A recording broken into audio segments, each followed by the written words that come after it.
Hello, Okay. everybody. Welcome to my sleep clinic. I'm really, really pleased to have Jen as my special guest from EventRaptor. And I really value my kind of interactions with Jen. She's been brilliant, so helpful in so many ways. And I just learned that Jen narrates sleep tracks. Yeah. So please, I want to ask Jen some questions because sleep is so important. It's like one of the important things. Sleep, movement, nutrition, hydration is top up there. So Jen comes in my interactions as a person who really values sleep, which is important for me. I value sleep as well. So please, Jen, please let us know why you value sleep so much. Well, thank you. I rate sleep. I rank sleep so much. Oh, that put your words in. Let's try that again in terms of making a sentence. Sleep is super important. It's super important because it's restorative. We all need some good sleep, but of course, as we've mentioned, that it's not necessarily the same for everybody. Not everybody goes to bed at the same time, gets up at the same time. We have to incorporate different things that work for us. But sleep is important because it's restorative, but also in terms of us being able to go about our business and perform our daily lives. Sleep is invaluable for us in order that we can literally function. Brilliant.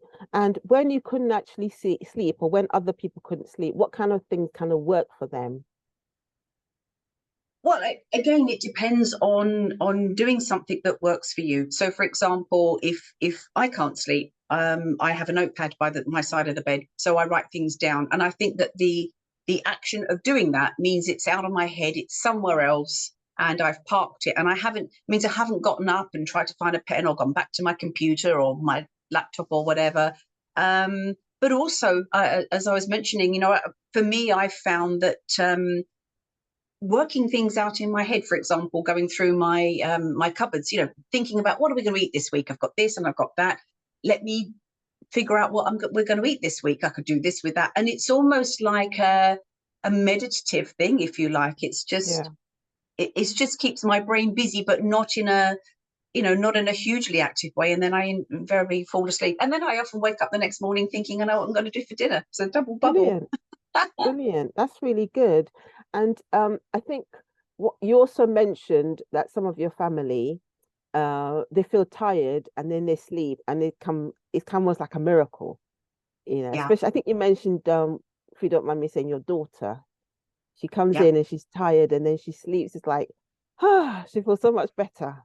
Yeah, it's funny. My husband is the person that has certainly been napping for ever since I've known him. He's valued napping and has really got it down to a fine art.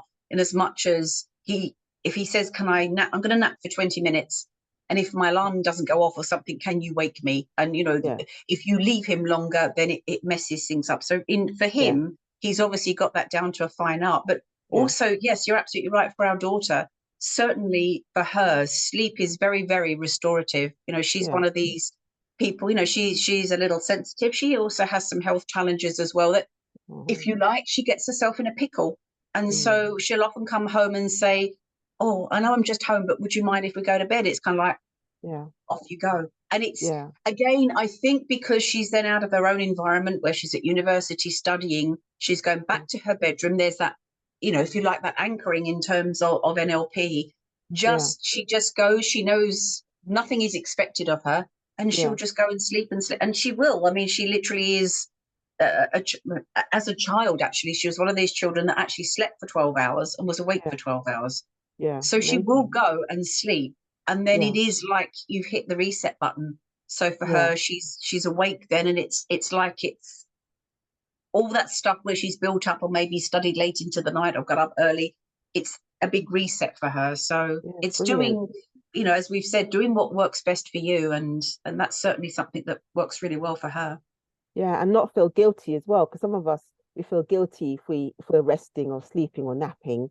But I have to tell my brain that I'm more alert and more productive once I've slept, either nap or had a good or put everything in place for me to sleep well during the night. I can last. I'm not so tired. I'm not so grumpy. That Yeah. must be the same for your family as well. It's giving yourself permission to do it, Yeah. because it disrupts what we think is a natural pattern of we're awake and we're asleep. But I Yeah. think that if you can take those opportunities, and even if you can't sleep, if you can take a restful period just to decompress, that whilst it's not necessarily sleep, it is a restful period, and Yes. can make all the difference. Yeah, as Richard Yeah. says, give yourself permission to take a break from being awake. Absolutely. That's an amazing way of saying it. Definitely. Even if it's just to close your eyes for 10 minutes, even if you don't sleep, it's still restorative. Yeah, exactly. And actually, I've recently been to the opticians, having Yeah. my eyes checked out, and my optician has said that so many people, our blink rate literally goes down because we're always staring at screens so much. And Oh, obviously, as we get older as well, our eyes dry out. That taking that time actually to keep your eyes closed, and even just to have a warm compress over your eyes, even if you yeah. take 10 minutes, take a warm flannel over your eyes, it Yeah. then means the say liquid, it tears and everything, it Yeah. activates tears, and it's a good 10-minute reset, because Yeah. literally our blink rate, because we're on computers, goes down Yeah. That's really significantly. interesting. Mm, Wow. Thank you for that. So thank you so much for coming to my sleep clinic and talking about how we can improve our quality sleep and you're prioritize welcome. sleep and deal with issues around it. Do you have any closing comments? Well, thank you very much for having me, and thank you for doing this, and thank you Pleasure. for bringing the awareness of the fact that something that we take for granted, we should think about and think what works best for us. So any techniques that people share that that somebody else can maybe try that makes a difference to them, then that's all good. So thank you so Definitely. much for asking me. Pleasure. Thank you.